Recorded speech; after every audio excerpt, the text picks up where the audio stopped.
Hello, everyone. I hope that you're doing fantastic. I am still working out this technology. I have not gone to Instagram Live before, so I'm doing that for the first time. All right, so I am so thrilled to be here. It's been so long since I've been on live. I am changing my services, so I thought because I'm an educator, I would have a 30-day education series over channeling because a lot of people really don't understand what channeling is and a lot of the myths and a lot of the scaredness. So I thought, you know what? To know more information, the better, because that way you become familiar with it and you understand it completely. And if you didn't already know, a lot of people channel. If you are an artist, a musician, you are channeling a lot of times and you're going, where did that information come from? Where did that creativity come from? And a lot of times it is from channeling. And so a lot of people don't realize that. Or I know whenever I was teaching school and I'd be driving and I would be thinking about, my creativity in my classroom, how I wanted to teach the children, what lesson I wanted to teach. And my goodness, I would get information of what would be a wonderful lesson. I'm going, where did that come from? I would have never thought about that. So, and a lot of times whenever pray or you set your intentions, sometimes you can get channeling from God or source, whatever you want to think of it, or in angels as well. So it's just a different way of looking at channeling. Now, whenever I was a medium, I did channel. It's a different kind of channeling what I'm doing now. So whenever I did mediumship, I would do mental channeling. And what that would mean is I could hear the person who has crossed over. I could hear them in my head. Okay, like almost like mental talking back and forth. And so this type of channeling is totally different. I did find a definition of channeling which I really loved. So let me go ahead and explain what that definition is. Channeling is a receptive state where you become a conduit that allows you to connect to other frequencies to receive messages or information. And I just love this because you are receiving information for the greater good. You're also tapping into different frequencies because everything is energy, spirit is energy, God is energy. And so you're tapping into that information. So that is what I love this definition of channeling. Now, people for centuries have been channeling. We've had, of course, the oracles, we've had the shaman who have channeled many, many years, and it's been a great benefit. And I'm going to also talk about the history of channeling, not today, so that you can see what the benefits of all of this channeling is. And it not only uplifts the frequency here on earth, but also gives people information and really the faith of understanding that we can connect into spirit, into God, and that there is something greater than ourselves. And that's why I absolutely love the channeling. All right, so let's go ahead and talk about. I love this quote here.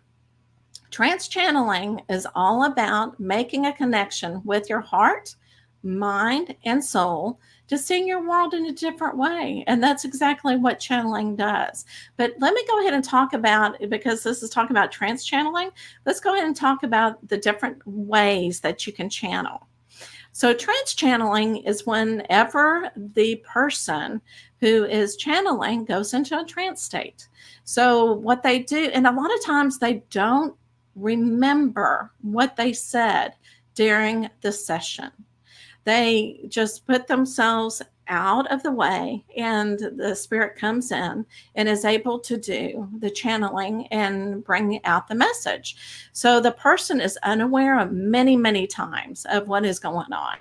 Now, conscious channeling, this is the way I do it, is I am still present. Okay, I am still present. I can hear what Sarah is saying whenever she is channeling, whenever she's giving the message. I am there and I can actually hear what is going on. Physical channeling is to me, it would wear me out.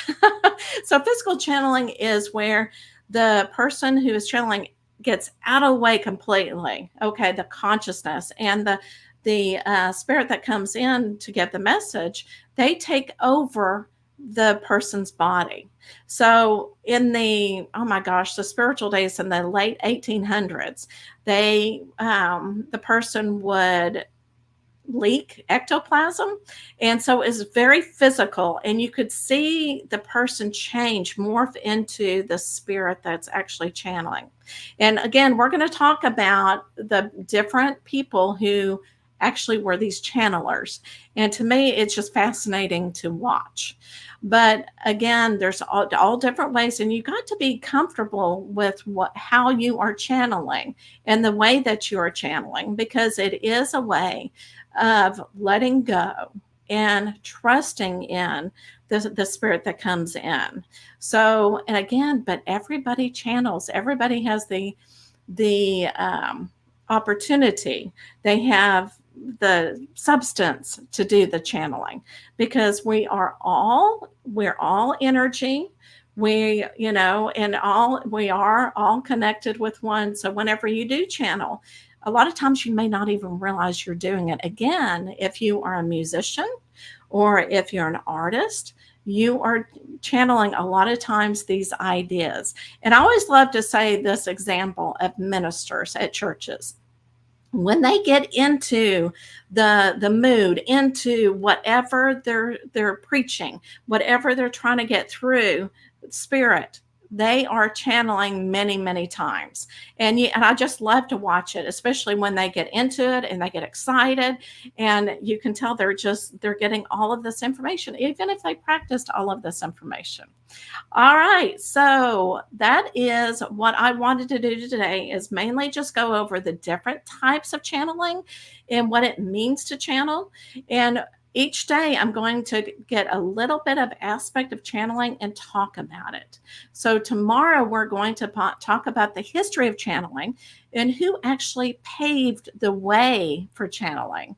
And again, it's just a fascinating thing. And I know a lot of people become afraid of it. And again, the more information that you have, the less afraid you are. And let me tell you the difference between channeling and psychic work. Okay, there is a little bit of difference, and we'll talk more about that as well. But channeling, whenever you're channeling the message, it's more about helping a person get on their spiritual pathway. It's more philosophy. It's more, in general, what your soul needs to hear. Whenever you're going for a psychic reading, you want to know what's going to happen. Should I take this job, or will I get this job in the future? So whenever you're channeling, it is not future telling. And so, or fortune telling, I guess you should say. So yeah, whenever you're fortune telling, you can change. If you go to a psychic reading and they say, oh yeah, you're going to get this job, sometimes things that you have changed in your life will change whatever that psychic told you that you would be doing. So if you make a different choice, that puts you on a different pathway. You may not be getting that job. So it's a little bit type of energy that you're dealing with whenever you are channeling. So hopefully this makes sense. All right, because I came on and I really feel like people love cards. And again, cards can be general, and it can be looking at kind of like the channeling, and they're not telling your future, okay? But something that maybe you need to work on today or think about. So think about what number you want, 1, 2, or 3 card. And so I'm going to go ahead and pull the cards. Oh, confrontation. This is what we really need right now. Pick your battles wisely. So every day, whenever you have something that makes you angry, or someone cuts you off in traffic, pick your battles. Life is too short. All right. Think about the great things that you have in your life. So think about the confrontation. Now, not meaning that you're not going to get angry, or if someone's mean to you, I mean, you have a reason to get angry, but really think about, well, why is this person making me angry? I shouldn't let this person make me angry. So think about the confrontation and what you should do about it in your life. All right. So this is number two, face your fears. And that's one thing that we're talking about is face your fears about channeling. Release the power of fear. And let me tell you, whenever I first started channeling, I had a difficult time opening up my heart chakra because I had so much fear of letting go. And sometimes, there's a reason for it. And I learned a great deal. And once I let go and I started having that faith and I started trusting the process, that opened up my heart chakra. And the channeling came so much easier. And so did my mediumship skills. All right, competition. Number three card. So if you pick number three, competition, summon courage and self confidence. Oh, I love this. So you are the tiger of your life.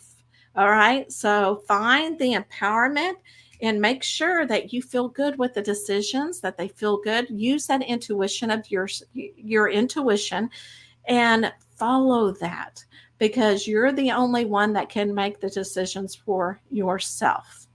All right, everybody. Thank you so much for tuning in.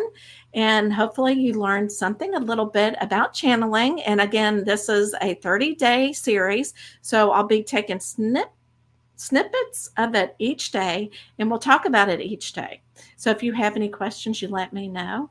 But many blessings. Have a wonderful day and stay cool.